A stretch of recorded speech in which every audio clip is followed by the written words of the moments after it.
Alright, well, I just got done trying to tune the pulse width modulation percentages. It seems like it's working. I started at 35 and slowly brought it all the way down to 20, and at 20 it started choking out, so I brought it up 3 more milliseconds from that, and I set it at 23, and I tuned in a little bit in the ignition area and the VE table area, and I got it to idle. I got it to almost idle by itself without having to press on the throttle. Before, I had to have the throttle open about 30% for it to stay running. Now I got it down to about 12%.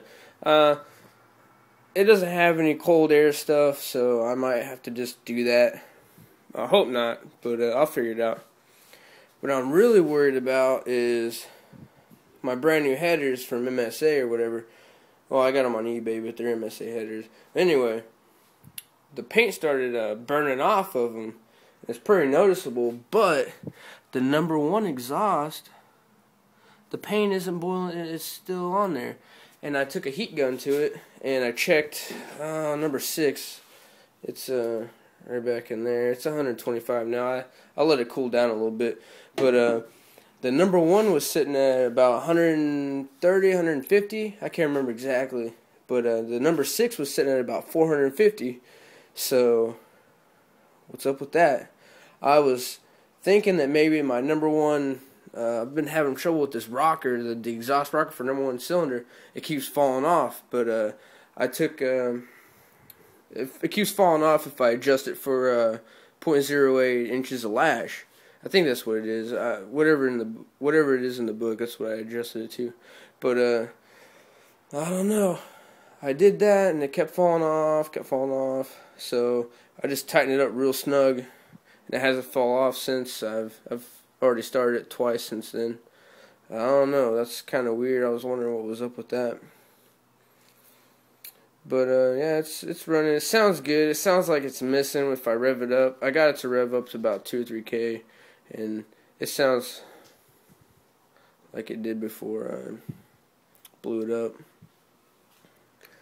So, I don't know.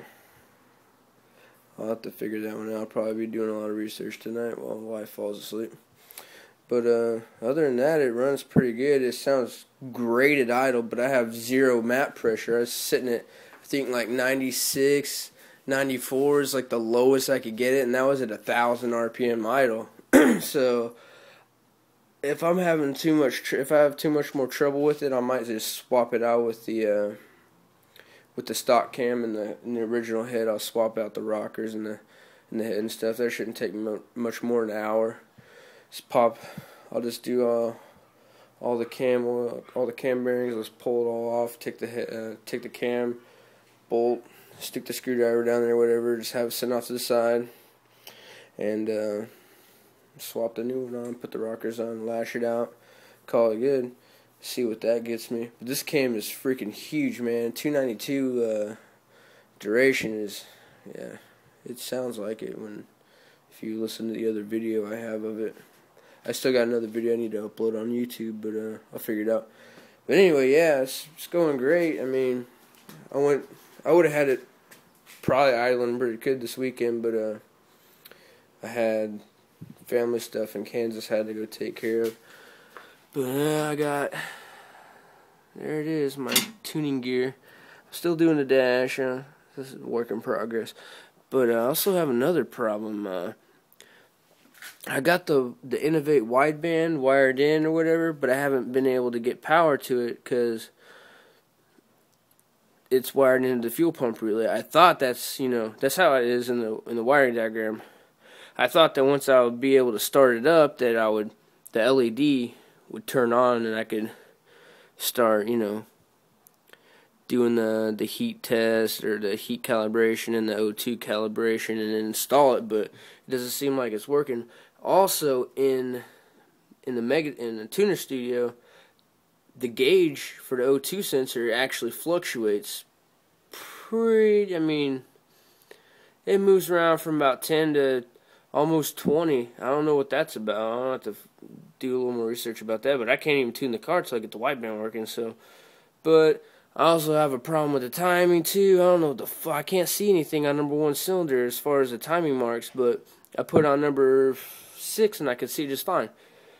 But I think I'm still off of maybe a tooth on the distributor, because it was way retarded when I started up, and I turned the distributor all the way, all the way as far as it could go, and I got 0 degrees timing right there. So, or a little bit under that. It's probably 2 or 3 degrees after top dead center, I guess, even maybe.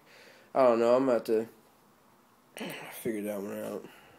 Got a lot of figuring out to do, but she runs, so I'm pretty excited, and didn't kill the battery either. So the blue top survived all the hell I given it. That's a good battery right there. I tell you what, man. I have drained it down to 5 volts, trickled it back to life, destroyed the charge again, fucking 15 amped it back to life again. That thing is just rock solid. That's a good freaking battery. I don't want to sound like an advertisement for Optima, but, whatever. I give them props. I'm definitely buying another battery from them. Alright, well, let me know what you guys think.